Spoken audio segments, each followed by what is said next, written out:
오늘 출애굽기 23번째 시간입니다. 자, 1절부터 한 절씩 보면서 하나님께서 우리에게 주신 말씀을 같이 한번 살펴보겠습니다. 자, 1절입니다. 너는 거짓 소문을 퍼뜨리지 말며 악인들과 손잡고 불의한 증인이 되지 말라.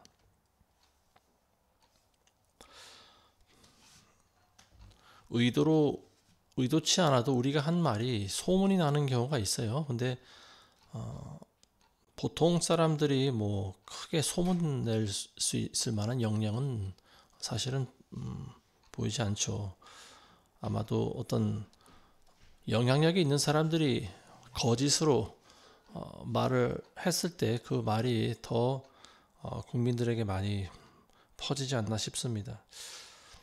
그러니까 여기서 말하고 있는 것은 물론 이제 일개의 개개인들을 말하는 것도 있지만은 백성들을 다스리고 지도할 수 있는 그런 위치와 영향력이 있는 사람들이 더 입을 무겁게 다스리지 않으면은 잘못된 거짓말을 하다 보면 그게 일파만파로 커질 수가 있다라고 하는 거예요.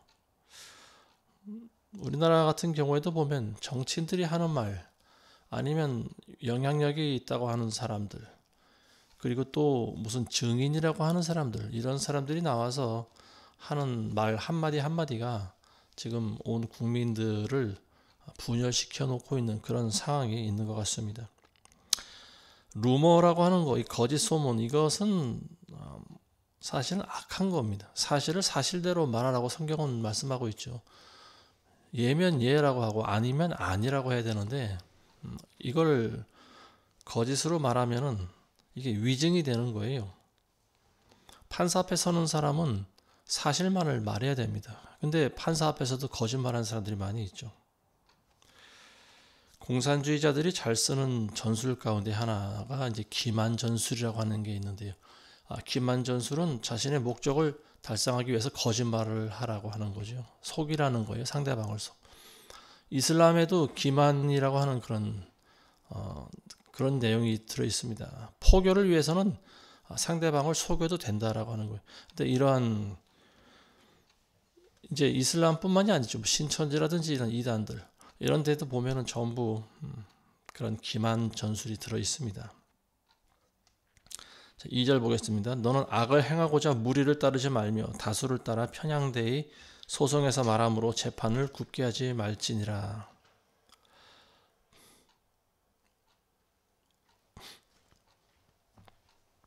자, 이건 이제 판사에게 하는 말인 것 같습니다.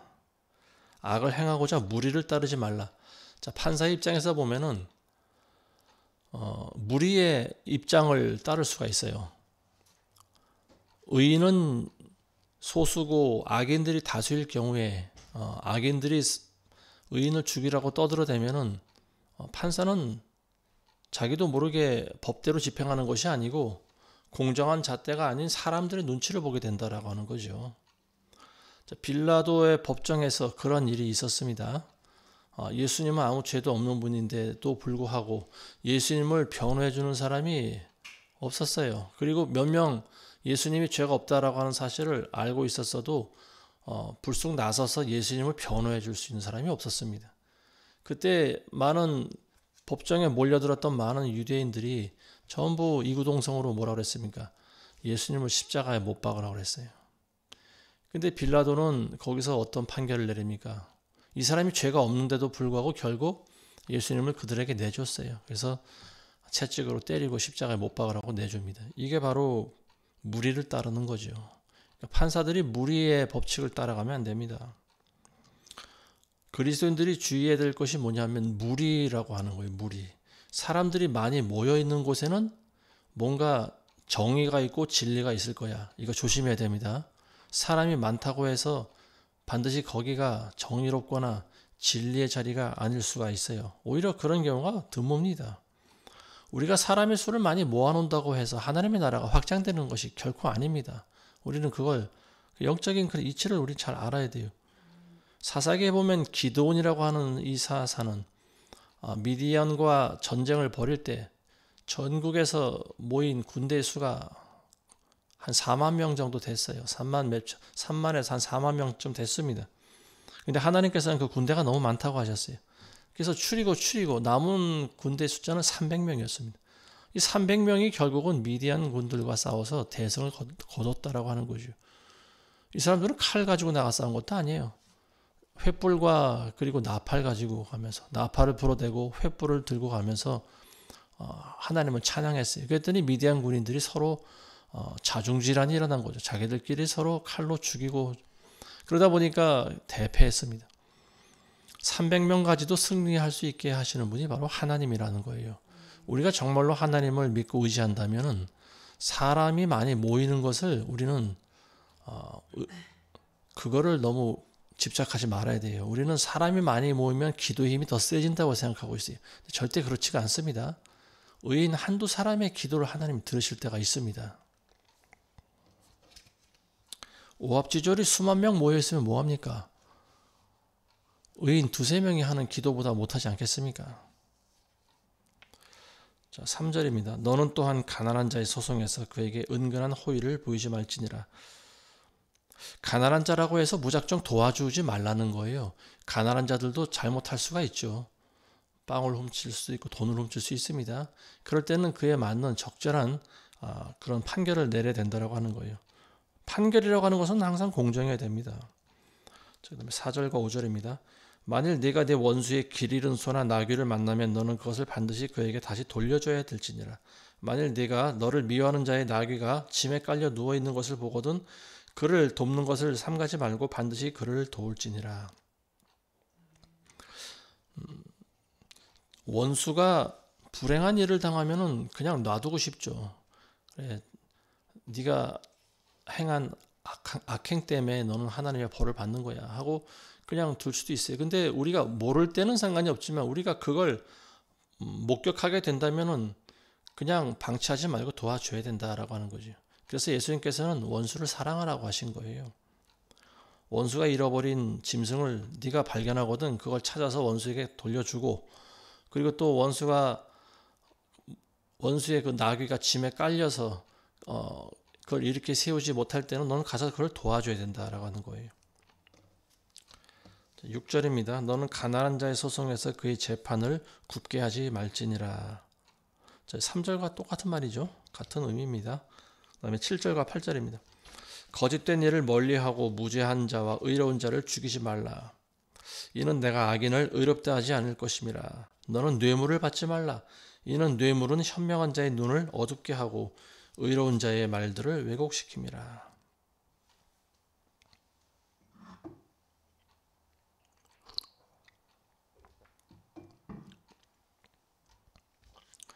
판사가 공의를 저버리고 죄 없는 사람을 죽인다. 이거 굉장히 무서운 일입니다. 법을 휘두르는 사람이 뇌물을 받았을 때 눈이 가려질 수가 있어요. 눈이 가려졌다라고 하는 것은 뇌물을 받고 그 대가를 치른다라고 하는 거죠. 그래서 죄 없는 사람에게 죄를 뒤집어 씌우는 경우가 있습니다. 이게 역사의 이래로 번번이 이어서 내려오는 건데요. 그래서 판사는 세상에 그 어떤 많은 사람들을 안 만나는 게 좋습니다. 그리고 자기가 재판장에 나갈 때까지는 주변에 있는 사람들을 안 만나는 게 좋아요. 그런데 뇌물을 받았다라고 하는 것은 많은 사람을 만난다라고 하는 거 아니겠습니까? 뇌물이라는 게 꼭 돈뿐만이 아니고 청탁도 되는 거죠. 누구를 잘 봐달라 아니면 누구는 나쁜 놈이니까 집어넣어야 된다. 어떤 주변의 소리를 듣다 보면 판사도 사람이기 때문에 마음이 흔들릴 수가 있는 거죠. 자, 이런 모든 것들이 공정한 재판을 하는 데 있어서 방해가 되는 요소입니다. 우리가 잘 아는 벌써 몇 년 전에 있었나요? 한 7, 8년 됐나요? 6, 7년 됐나요? 박근혜 대통령의 재판에 대해서 제가 예전에도 말씀 많이 드렸지만 결국은 탄핵이 이루어졌습니다. 근데 나중에는 박근혜 대통령의 무죄가 점점 드러나고 있지 않습니까? 근데 이미 5년 넘게 감옥에서 썩은 그 세월은 누가 보상해 줘야 되는 거죠. 거기에 대해서는 아무도 입을 전부 함구하고 있죠. 왜냐하면 그때 9명의 그 대법관이라고 하는 사람들이 전부 악인의 편을 들어줬기 때문이다. 저는 그렇게 생각합니다. 아마도 이 사람들이 많은 뇌물을 받지 않았나 싶어요. 판사들이 뇌물 받으면은요, 공정한 그런 눈이 멉니다. 그래서 판사는 두 눈을 가지고 있어야 하는데 판사가 한쪽 눈을 감고 있으면은 안 되는 거예요. 사무엘상 8장 3절에 보면요, 그러니까 사사였던 사무엘이 나오지 않습니까? 이 사무엘은 하나님이 위대하게 쓴 그런 사사 중에 한 명이에요. 선지자죠. 근데 그 아들들은 사람의 인정을 받지 못했습니다. 요엘과 아비야라고 하는 두 아들이 있었는데 이 아들들은 아버지처럼 백성들을 잘 치리하지 못했다라고 하는 거예요. 왜 그러냐면은 자기의 이익을 따라서 뇌물을 받았기 때문이다, 이렇게 나와 있습니다. 그러니까 뇌물을 받고 뇌물 준 사람의 편을 들어주는 거예요. 그러다 보니까 백성들의 원망을 사게 되는 그런 결과를 낳았습니다. 그러니까 판사가 절대 금해야 되는 것이 많은 사람과 접촉하지 않는 것이 좋습니다. 9절입니다. 너는 또한 타국인을 압제하지 말라. 이는 너희가 이집트 땅에서 타국인들이었기에 너희가 타국인의 마음을 알기 때문이다. 지난번에도 한번 나왔던 말인 것 같습니다. 외국인들이 우리나라에서 살아가면은 여러 가지 어려운 문제에 정착하게 되는 거죠. 먼저 그 나라 가려면은 그 나라의 언어를 잘 알아야 되고, 또 관습과 법령과 뭐 이런 것들도 이제 우리가 전부 다 알아야 되는데, 어쨌든 외국인들이 우리나라에 오게 되면은요, 말도 안 통하고 도와주는 사람도 없고, 이런 경우에는 먹고 살아가기 위해서 가장 쉬운 일부터 할 수밖에 없는 거죠. 말이 안 되니까 어떤 그런 지식적인 일보다는 몸을 쓰는 일들, 이런 노동 같은 일들을 많이 하게 됩니다. 그래서 이제 이런 사람들을 우리가 잘 돌봐주는 것이 성경적이다라고 하는 겁니다. 근데 이제 한 가지 주의할 게 있어요. 이게 뭐냐면은 다른 목적을 가지고 우리나라에 들어오는 것들, 이런 것들은 이제 우리가 잘 파악을 해서 경계를 해야 될 것 같습니다. 예를 들면 그 중동 지역에서 이슬람 교도들이 포교를 작정하고 들어오는 경우가 많이 있습니다. 그래서 그 나라를 전부 자기네 나라처럼 이슬람화하려고 하는 오는 사람들이 있어요. 그러니까 이런 사람들은 우리나라에 들어오면 안 되는 거죠, 사실은. 이 사람들은 우리나라 사람들, 여인들과 결혼해서 자식도 많이 낳고, 그리고 또 그 모든 자식들이 다 이슬람화 되지 않겠습니까? 그리고 점점 세력을 넓혀 나가는 거예요. 그리고 또 이슬람 사원도 곳곳마다 짓게 만들고, 그러다 보면 결국 우리나라에 또 하나의 참 막대한 영향력을 행사하는 종교가 생겨날 수 있는 거죠. 이런 것들은 경계해야 됩니다. 다음에 10절과 11절 보겠습니다. 6년 동안 너는 내 땅에 씨를 뿌려 거기서 수확을 거둘 것이지만 7년째는 쉬게 하여 가만둘지니 내 백성 중에 가난한 자로 먹게 하라. 그들이 남긴 것은 들짐승들이 먹게 하라. 너희 포도원과 올리브밭도 같은 방법으로 다룰지니라. 안식년에 대해서 이야기를 하고 있는 거죠. 농부들이 땅에서 이제 농사를 질 때 매년 농사를 짓지 않습니까? 봄에는 씨를 뿌리고 또 가을에는 파종을 하고, 자, 이러한 행위를 6년 동안 하면은 7년째 되는 해에는요, 그 땅을 농사 짓지 말라는 거예요. 그냥 놔두라고 하는 겁니다.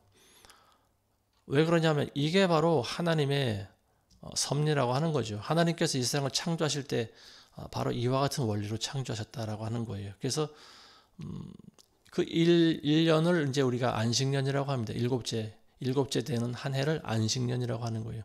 그래서 그때는 밭을 놀리는 거예요. 일을 하지 않습니다. 그리고 가난한 이웃이 그 밭에서 나오는 것이 있으면은 뭐 전에 뿌린 씨에 의해서 또 새로 뭐가 나오지 않겠습니까? 그러면 이제 그걸 가난한 자들이 거저 먹을 수 있게 해주는 거예요. 그리고 짐승도 따먹고 사람도 먹고.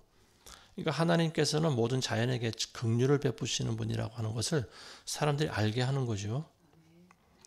이스라엘 백성들이 바벨론에 멸망했죠. 그리고 포로로 끌려가서 포로 생활한 그 세월이 70년입니다. 딱 70년. 이 70년이라고 하는 것은 뭐냐? 안식년이에요. 안식년. 이스라엘 땅이 70년 동안 안식을 했다라고 하는 거예요.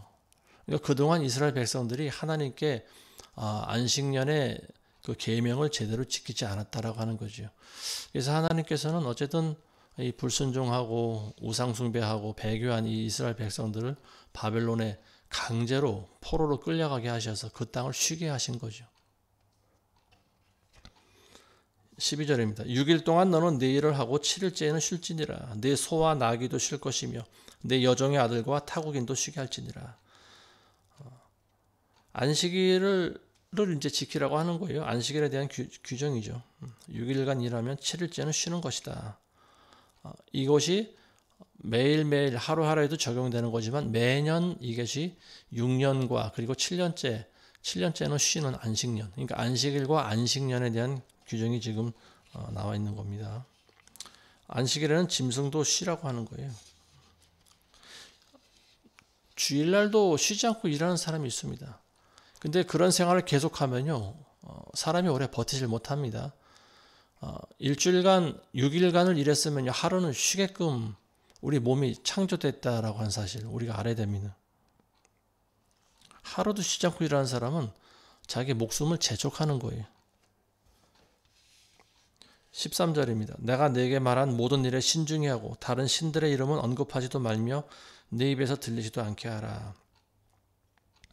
이방인들이 섬기는 신들을 부르지도 말라는 거예요. 입으로 부르지도 말고 보지도 말고 악은 어떤 모양이라도 버리라고 하는 말입니다.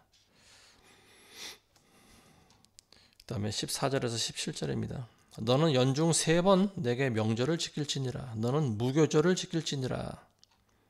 내가 네게 명령한 대로 아비벌의 정한 때에 7일 동안 누룩 없는 빵을 먹을지니 이는 내가 그 달에 이집트에서 나왔음이라. 아무도 내 앞에 빈손으로 나타나지 말지니라. 그 다음은 추수절인데 내가 들에 뿌렸던 네 수고의 첫 열매들이라. 수확절은 연말에 있는데 그때 내가 들에서 네 수고를 거두었음이라. 너희 모든 남자들은 연중 3번씩 주 하나님 앞에 나타날지니라. 17절에 보면 너는 1년 중에 3번 명절을 지켜야 된다. 그러니까 모든 이스라엘 사람들은요, 1년에 3번 하나님 앞에 나와야 된다라고 하는 말이에요. 이 히브리인들이 구약시대 때 중요한 절기 3가지가 바로 여기서 말하고 있는 무교절과 그리고 추수절 그리고 수확절 이 3가지입니다. 무교절이라고 하는 것은 우리가 유월절 절기를 생각하면 됩니다. 그래서 유월절 어린 양을 잡아먹고 그리고 또 일주일 동안 누룩이 안 들어있는 무교병을 먹는 그 기간, 이것이 이제 바로 이집트에서 탈출해 올 때 그 과정을 이제 기억을 해야 된다라고 하는 거죠. 그래서 그 절기가 바로 유월절, 다른 말로는 이제 무교절이라고도 합니다. 자, 그리고 추수절, 봄절기인데요. 이거는 오늘날 오순절이죠. 그리고 이때가 이제 밀과 보리를 추수하는 때이기 때문에 맥추절이다라고도 합니다. 자, 그리고 마지막으로 수확절은 이제 밀을 수확하는 것을 기념해서 드리는 그런 봄작물 추수죠. 이 수확절은 그 시기가 이제 가을 때인데요. 다른 말로 이제 수장절이라고도 하고 또 장막절이라고도 합니다.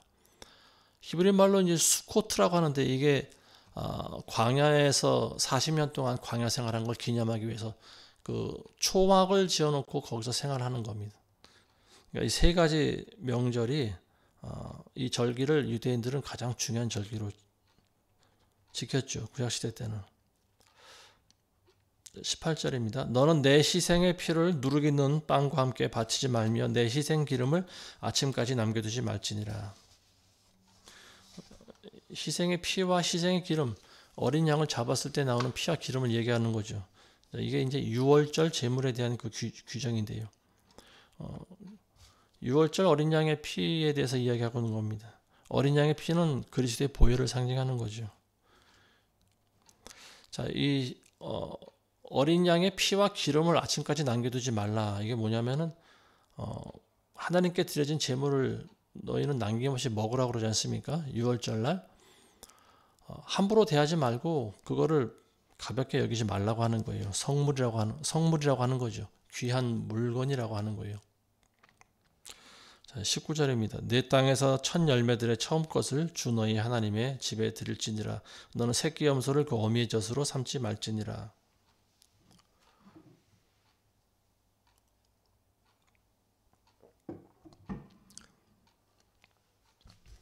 짐승이나 곡식이나 처음 난 것은 전부 하나님의 거라는 거예요. 그래서 첫 수확한 열매를 하나님께 드리고, 그리고 처음 태어난 초태생도 전부 하나님께 드려야 되는 겁니다. 근데 여기 보면 염소 새끼를 그 어미의 젖으로 삼지 말지니라. 염소를 잡아서 우리가 먹을 때 우유에다가 그걸 삶아서 먹는 그런 요리 방법이 있는 것 같아요, 중동 사람들이. 근데 그렇게 하지 말라고 하는 거예요. 그 어미의 젖으로 새끼를 삶지 말지니라. 이걸 하나님께서는 금하고 있습니다. 그 염소 새끼를 그 어미의 젖으로 삶는다라고 하는 것은요, 굉장히 잔인한 행위라고 하는 거죠. 이 과거에 가나안 백성들이 그 맛을 위해서 아마 종종 그렇게 해 먹었던 것 같습니다. 그 어미의 젖으로 그 새끼를 잡아서 그 우유에다가, 그러니까 어미의 젖에다가 새끼를 요리하는 거죠. 이게 굉장히 잔인하다라고 하는 거예요. 그리고 어떤 주술적인 목적으로도 이런 방법을 사용했다라고 하는데, 근데 이게 참 보면은요, 새끼 염소는 자기 어미의 젖을 먹고 살아가는 존재 아닙니까? 갓 태어난 새끼 염소가 풀 뜯어먹는 일은 없지 않습니까? 자기 어미 젖을 먼저 먹어야 되는데, 근데 이 어린 새끼가 먹어야 될 젖으로 그 새끼를 삶아서 먹는다. 이거는 하나님 보시기에 굉장히 안 좋은 방법이라고 하는 거죠. 굉장히 잔인한 행위라고 하는 거예요. 야만적이고. 그래서 율법은 이를 금기시하고 있다라고 하는 거예요. 자, 레위기 22장 28절에 보면 이런 말씀이 있어요. 어미와 새끼를 같은 날에 잡지 말고, 또 그리고 어미 새와 새끼를 아울러 같이 취하지 말라. 이런 말씀이 있습니다. 그러니까 생명에 대한 어떤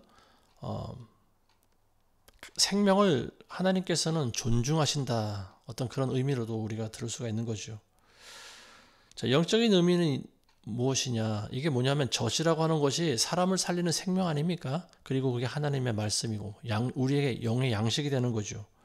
근데 그게 오히려 사람을 죽일 수가 있다라고 하는 거예요. 예수님께서 베드로한테 그런 말씀하신 적이 있는데요. 네가 나를 사랑한다면 내 어린 양을 치라고 그랬어요. 어린 양을 친다라고 하는 것은 어린 양을 잘 돌봐야 된다, 양육해야 된다, 이런 의미지 않습니까? 어린 양을 뭘로 양육합니까? 어린 양이 자기 어미 젖을 먹고 살잖아요. 그러니까 어린 양이라고 하는 것은 어린 영혼을 의미하는데, 어린 영혼을 양육할 수 있는 것은 하나님의 말씀밖에 없다라고 하는 거예요. 근데 그 하나님의 말씀은 어린 양을 삶아 먹는 그런 일이 일어난다라고 하는 거죠. 그게 뭐냐면 바로 잘못된 교리와 그리고 이단, 사이비, 이런 하나님의 말씀을 가지고 많은 사람들을 현혹하고 죽음의 길로 몰아가고 있는 사람들에게 적용되는 말씀이 아닌가 싶습니다. 자기 이익을 위해서 새끼 양을 잡아먹는 건 좋은데 왜 하나님의 말씀으로 그 양을 잡아먹냐 이거예요. 그렇게 하지 말라는 겁니다. 자, 20절에서 22절입니다. 보라, 내가 한 천사를 네 앞에 보내어 길에서 너를 지키게 하고 내가 예비한 곳으로 너를 인도하게 하리라. 그를 주의하고 그의 음성에 복종하며 그를 화나게 하지 말라. 그가 너의 허물을 용서치 아니하리니 이는 내 이름이 그의 안에 있음이라. 그러나 만일 네가 정말로 그의 음성에 복종하고 내가 말한 모든 것을 행하면 그때는 내가 네 원수들에게는 원수가 되고 네 대적들에게는 대적이 되리라. 자, 하나님께서 한 천사를 이스라엘 백성들 앞에 보내서 길에서는 너를 지키게 하고 그리고 예비한 곳으로 너희를 인도하게 하리라. 이런 말씀하십니다. 여기서 말하고 있는 한 천사가 누구냐? 이스라엘 백성들을 길에서 인도하는 존재가 있었죠. 낮에는 구름 기둥으로 인도하고 밤에는 불 기둥으로 인도하셨죠, 하나님께서. 그래서 이제 우리는 그거를 어떤 성령의 인도함이다 이렇게도 말할 수도 있는데, 근데 하나님께서는 여기서 분명히 한 천사를 보내신다고 말씀하고 있죠. 그리고 그 천사 안에 하나님의 이름이 그 안에 있다. 그리고 너희는 그들에게 복종하라. 이런 말씀하십니다. 여기서 말하고 있는 그 천사라고 하는 것은 예수 그리스도를 말하고 있는 것이다. 저는 성경적으로 볼 때 그게 맞는 것 같습니다. 물론 성령이라고 보는 사람도 있어요. 근데 예수 그리스도라고 보는 것이 더 적합한 것 같습니다. 왜냐하면 예수 그리스도는 하나님의 독생자시지 않습니까? 그리고 삼위일체 하나님의 제 두 번째 그 위치에 계신 분이고, 예수님께서는 우리를 인도하시죠. 우리를 그래서 예비하신 천국까지 우리를 인도하지 않습니까? 그러니까 구약에서 나타난 이 이스라엘 백성들이 갈 길을 먼저 걸어가서 예비하고 있는 이 천사, 이게 바로 예수님이라고 하는 거예요. 자, 하나님께서 그 변화산이라고 하는 곳에서 예수님과 세 명의 제자들 베드로와 요한과 야고보가 있었죠. 근데 그때 예수님의 모습이 변화됐을 때 하나님의 음성이 들리지 않습니까? 그때 뭐라고 하냐면요. 이는 내 사랑하는 아들이요 내 기뻐하는 자라. 너희는 그의 말을 잘 들어라. 하나님께서 친히 제자들에게 당부하신 말씀입니다. 그러니까 지금 여기서 이 구약에 주신 말씀과 똑같은 거예요. 내가 한 천사를 보내는데 너희는 그의 말을 잘 들어야 된다. 너는 그의 말에 복종해야 된다. 복종하지 않으면은 그가 너희를 용서하지 않을 것이다. 이렇게 말씀하고 있는 거예요. 자, 그다음에 또 23절과 24절입니다. 내 천사가 내 앞에 가서 너를 아모리인과 힛인과 프리스인들과 가나안인들과 히위들과 여부스인들에게로 데려가리니 내가 그들을 베어버리리라. 너는 그들의 신에게 절하지 말며 그들을 섬기지 말고 그들의 일을 따라 행하지 말라. 그들을 완전히 뒤집어 엎고 그들의 형상들을 아주 부숴버릴지니라. 우상들을 완전히 부숴버리라고 하는 거죠. 이방 신에게 절하지 말고 섬기지 말라고 하는 거예요. 가나안 사람들이 당시 섬기던 신들이 한두 개가 아니에요. 뭐 바알 신도 있고 무슨 아스타롯도 있고 몰록이라고 하는 신도 있고 림몬이라고 하는 신도 있고 뭐 느보라고 하는 신도 있고 뭐 여러 가지 신들이 많이 있어요. 이게 이제 다신교라고 하는 거죠. 그리고 이런 사상은 사실 유일신을 숭배하는 그런 나라가 있는가 하면 이런 다신을 숭배하는 그런 나라들도 있습니다. 다신교를 가지고 있는 가장 가까운 나라가 우리 이웃인 일본이죠. 일본. 그리고 뭐 인도 같은 나라. 이 가나안 지역에 살고 있던 중동 지역에 살고 있던 많은 그 민족들이 많은 신들을 섬기고 있었다라고 하는 거예요. 근데 하나님께서는 그런 것들을 전부 다 멸절시키라고 하는 거예요. 왜냐하면 하나님 한 분이 참 신이시기 때문에 그렇습니다. 그리고 하나님께서 모든 천지 만물을 지으신 창조주시기 때문에 그래요. 근데 사람들이 그 하나님 한 분만을 섬길 줄을 모르고 자꾸만 다른 신들을 만들어내지 않습니까? 이건 하나님께 대한 반역 행위인 거죠.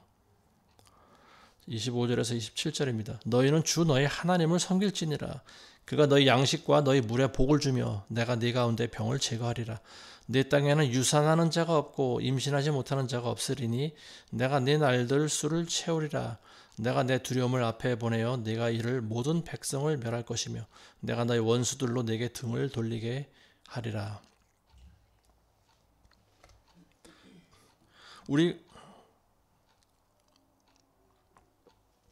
우리가 하나님만을 잘 섬기면은요, 하나님께서 우리뿐만이 아니고요, 우리가 가지고 있는 모든 소산물에 복을 주신다고 나와 있지 않습니까? 여기에 대해서 이제 보다 구체적으로 기록해 놓은 곳이 이제 신명기 28장입니다. 신명기 28장에는 복과 저주가 두 가지가 동시에 나오고 있어요. 너희가 하나님께 순종하면은 너희의 모든 것이 다 복을 받게 될 것이다. 너희 자녀들과 너희 짐승들과 너희의 그 모든 농작물과 모든 것이 다 잘 될 것이다. 심지어는 너희가 아프지도 않고 대적들이 너에게 와서 복종하게 되고 뭐 이런 많은 축복이 있어요. 근데 우리가 하나님께 순종하지 않을 때, 불순종할 때는 우리가 이러한 저주를 받게 될 것이다. 근데 그게 하나님께서 우리에게 주시는 축복보다 저주의 내용이 더 많이 있습니다. 2배가량이 더 많아요. 저주에 대한 사항들이. 그거는 이제 제가 봤을 때는 그래요. 하나님께서는 이 백성들이 목이 고든 백성들이기 때문에 하나님께 순종하지 않을 거라고 하는 것을 하나님이 이미 알고 계셨다라고 하는 거예요. 그래서 순종했을 때 받는 복보다 불순종했을 때 너희가 받게 될 저주가 이만큼 더 길다. 그러니까 너희는 내 말에 순종하라고 하신 거예요. 근데 결국은 이스라엘 백성들은 축복보다는 저주의 길을 택했죠. 요한 3세에 보면은 그런 말씀이 있죠. 사랑하는 자여 내 영혼이 잘됨과 같이 범사에 잘되고 강건하라. 강건하기를 내가 간절히 바란다. 자, 이러한 축복, 인사말과 같이 축복의 어떤 그런 메시지가 들어가 있는 것이 이제 어떤 인사말이 되어버렸는데요. 그런 축복을 받기 위해서는 우리가 하나님의 말씀에 순종해야 된다라고 하는 거예요. 28절입니다. 내가 말벌들을 내 앞에 보내리니 그들이 히위인과 가나안인과 히릿을 내 앞에서 쫓아내리라. 자, 하나님께서 대적들을 쫓아내실 때 보면은요, 물론 초자연적인 그런 방법을 사용하시는데요. 재해라든지 아니면 다른 곤충이라든지 뭐 이런 또 동식물도 뭐 하나님께서 사용하시는 것 같습니다. 어쨌든 모든 자연계를 통해서 하나님이 이루고자 하시는 일들을 하나님이 하실 수 있는 분이다라고 하는 거죠. 말벌이 나오는데요. 이게 뭐 개역 성경에는 또 왕벌로도 나와 있습니다. 근데 뭐 말벌이나 왕벌이나 큰 벌이라고 하는 거죠. 말벌에 한번 쏘이면 잘못 쏘이면 죽을 수가 있어요. 그래서 이 우리나라에도 보면 종종 시골에 말벌집을 건드려서 목숨을 잃는 사람들이 있지 않습니까? 굉장히 무서운 곤충입니다. 29절에서 30절입니다. 내가 1년 내에 그들을 내 앞에서 쫓아내지 않으리니 이는 그 땅이 황폐하게 되고 들짐승들이 너를 대적하여 번식할까 함이라. 내가 번성하여 그 땅을 이어받을 때까지 내가 그들을 내 앞에서 조금씩 쫓아내리라. 하나님께서는 한 천사를 보내셔서 미리 이스라엘 백성들의 대적을 전부 무력화시켜 놓으신다고 아까 말씀하고 있지 않습니까? 이스라엘 백성들을 통해서 전쟁을 하게 하시는 경우도 있지만 하나님께서 미리 그들을 무력화시켜 놨다라고 하는 거예요. 영적으로 이미 그들을 이기셨다라고 하는 거죠. 그래서 그 어떤 우리가 알 수 없는 그런 방법으로 하나님이 대적들을 몰아내시는 경우가 많이 있습니다. 근데 그러한 것은 이제 우리가 온전히 하나님을 의지할 때죠. 하나님만을 의지할 때. 그럴 때 하나님께서는 기도원의 그 300용사와 같이 그런 기적도 보여주십니다. 또 그런 일들이 종종 일어나요. 열왕기에 보면은요, 하여튼 그런 전쟁 가운데서 말도 안 되는 그런 일들이 많이 일어나고 있습니다. 근데 하나님께서 이스라엘의 대적들을 쫓아내 주시는데요. 근데 1년 내에는 내가 그들을 쫓아내지 않는다라고 나와 있습니다. 왜냐하면 그 이유가 땅이 황폐하게 되고 들짐승들이 번식할까 두렵기 때문이다. 그랬어요. 전쟁이 이제 곧바로 막 있게 되다 보면은요, 땅이 황폐해질 수가 있겠죠. 농사를 지을 수도 없고. 그래서 한 1년 정도 기간을 두고 하나님께서 그 땅의 주인이 농사를 짓고 어느 정도 이게 먹을 만큼 됐을 때 이스라엘 백성들이 대적들을 쫓아내야 그 땅을 차지하면서 그 땅에서 난 걸 먹을 수 있잖아요. 근데 그 씨를 심기도 전에 땅을 다 정복해 버리면은 뭘 심고 뭘 먹습니까? 그렇잖아요. 그러니까 하나님께서 그런 것도 다 생각을 하고 계신다라고 하는 거죠. 그리고 이 두 번째 이유는 뭐냐면요. 대적을 바로 쫓아내지 않는 두 번째 이유는 뭐냐? 그 대적들과 계속 전쟁을 하게 하시는 거예요. 그리고 그때마다 이 백성이 이스라엘 백성들이 나를 의지하는지 안 하는지를 시험하시는 거예요. 그래서 한꺼번에 가나안 땅 전체를 다 차지할 수 있도록 하지 않습니다. 그게 이제 다른 말로 하면 필요악이다라고도 볼 수가 있는 거예요. 이제 그런 이 하나님의 말씀을 읽으면서 드는 생각이 그래요. 하나님께서 왜 우리나라가 통일되지 않게 하실까? 왜 김정은과 같은 악인을 그대로 두실까?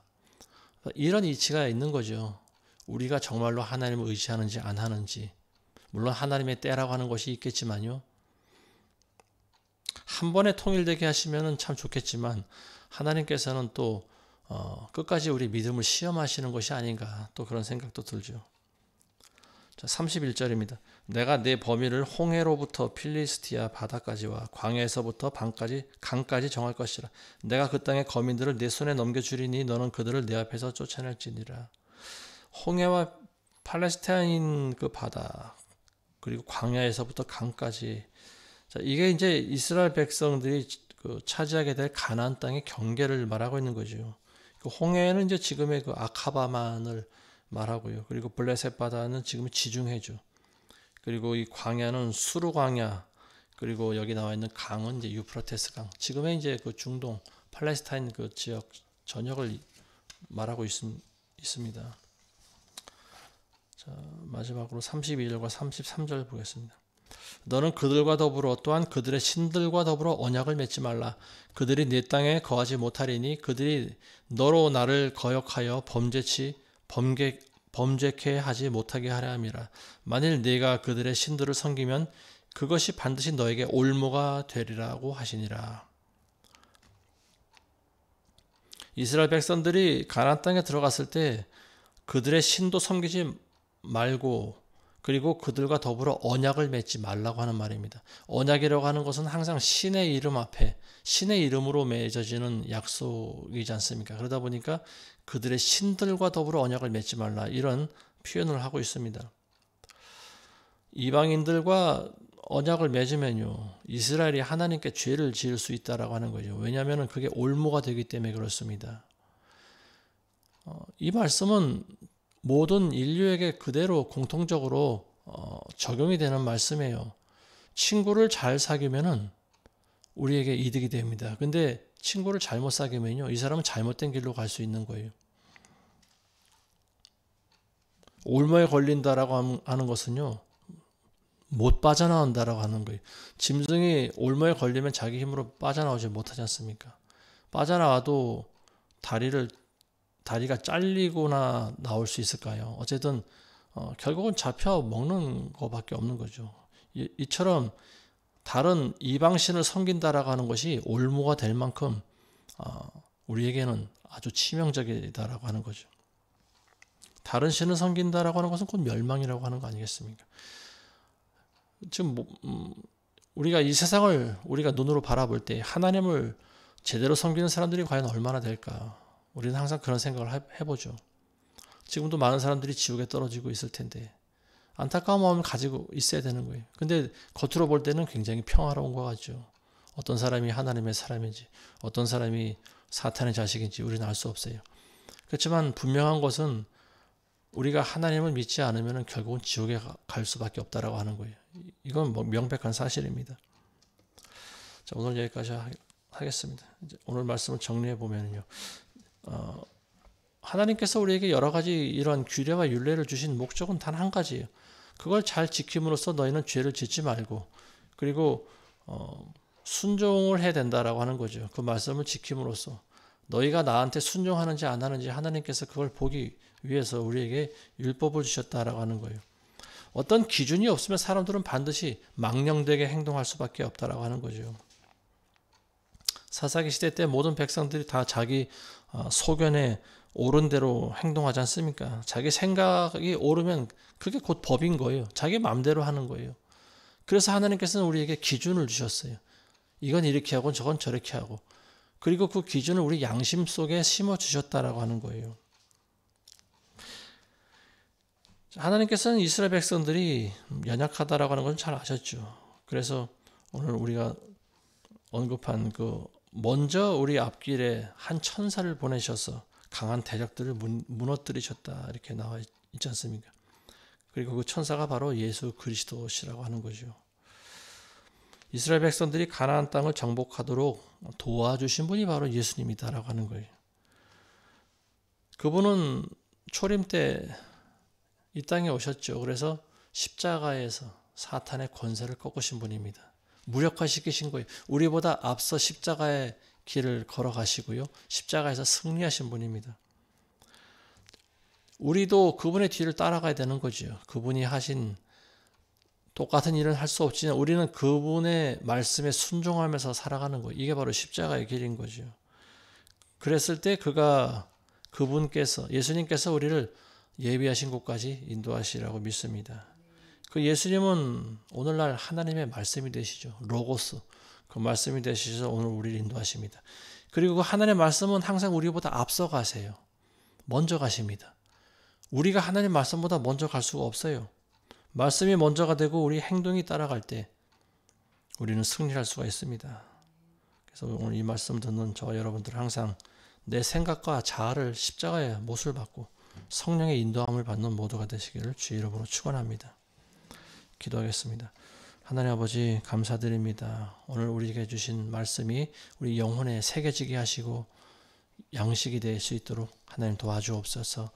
예수님이 우리 앞서서 우리보다 앞서가셔서 이미 승리하신 그 십자가의 길 우리도 순종하며 따라갈 수 있도록 도와주시옵소서. 예수님의 이름으로 기도합니다. 아멘.